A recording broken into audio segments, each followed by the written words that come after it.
ஆந்திரா தெலுங்கானா தேர்தலில் நடப்பது சாதிய போராட்டமா? நாட்டின் முக்கியமான தென் மாநிலங்களில் தமிழகம், கேரளா, கர்நாடகாவில் வாக்குப்பதிவு முடிஞ்சிருச்சு. எஞ்சியிருக்கக்கூடிய ஆந்திரா தெலுங்கானா மாநிலங்களில் நடைபெறக்கூடிய தேர்தல்கள் குறித்து இப்போ நம்ம பார்க்கலாம். ஆந்திராவில் 175 சட்டசபை தொகுதிகளுக்கும் நாளை மறுநாள் 13ஆம் தேதி திங்கட்கிழமை ஒரே கட்டமாக தேர்தல் நடக்குது. 25 மக்களவை தொகுதிகளுக்கும் அன்றைய தினமே வாக்குப்பதிவு நடக்குது.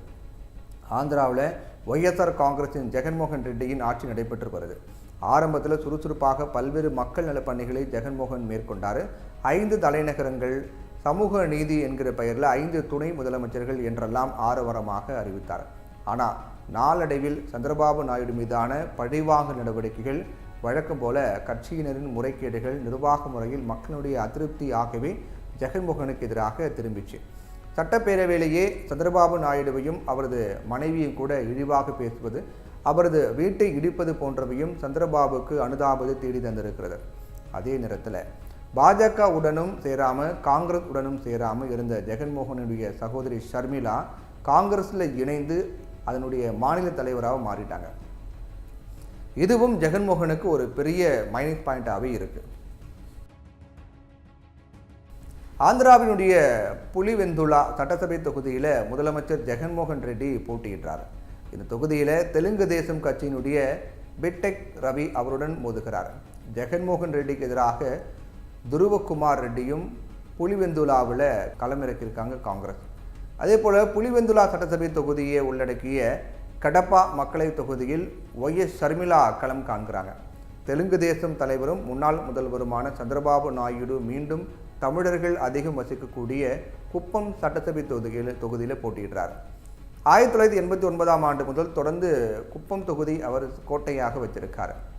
தொகுதியில் இளைஞரான பரந்தை வேட்பாளராக களமிருக்கிறது ஜெகனுடைய ஒய்எஸ்ஆர் காங்கிரஸ். அந்த கோட்டையில் பரத் அப்படிங்கிறவரை ஒய்எஸ்ஆர் காங்கிரஸ் களமிருக்கிருக்காங்க. அவ்வளோ கோவிந்தராஜுவை காங்கிரஸ் நிறுத்திருக்காங்க. ஆந்திர அமைச்சரும் நடிகையுமான ரோஜா நகரி சட்டசபை தொகுதியில் ஒய்எஸ்ஆர் காங்கிரஸ் வேட்பாளராக போட்டியிடுறாங்க. பாஜக கூட்டணி வேட்பாளராக காளி பானு பிரகாஷ் களம் காண்கிறாங்க. நகரியில் 3வது முறையாக ஹாட்ரிக் வெற்றியை அறுவடை செய்ய போராடுகிறார் நடிகை ரோஜா. ஆந்திராவை பொறுத்தவரை சந்திரபாபுவின் தெலுங்கு தேசம் பாஜக கூட்டணியும் ஜெகன்மோகனுடைய ஒய்எஸ்ஆர் காங்கிரஸும் ஷர்மிளா தலைமையிலான காங்கிரஸும் வலுவாக இருப்பதால் இந்த முறை வெற்றி தோல்வியை முன்கூட்டியே கணிப்பது ரொம்ப கடினமான ஒன்றாக இருக்கு. ஜெகன்மோகன் காங்கிரசுடன் கூட்டணி வைத்திருந்தால் நிச்சயமாக இந்த முறையும் ஜெகன்மோகனே மீண்டும் முதல்வராக இருப்பார் அப்படின்னு அடித்து கூற முடியும். ஆந்திராவை பொறுத்தவரை ரெட்டி அல்லது நாயுடு சமூகம்தான் ஆட்சி தீர்மானிக்கும் வலுவான லாபிகளாக இருக்காங்க.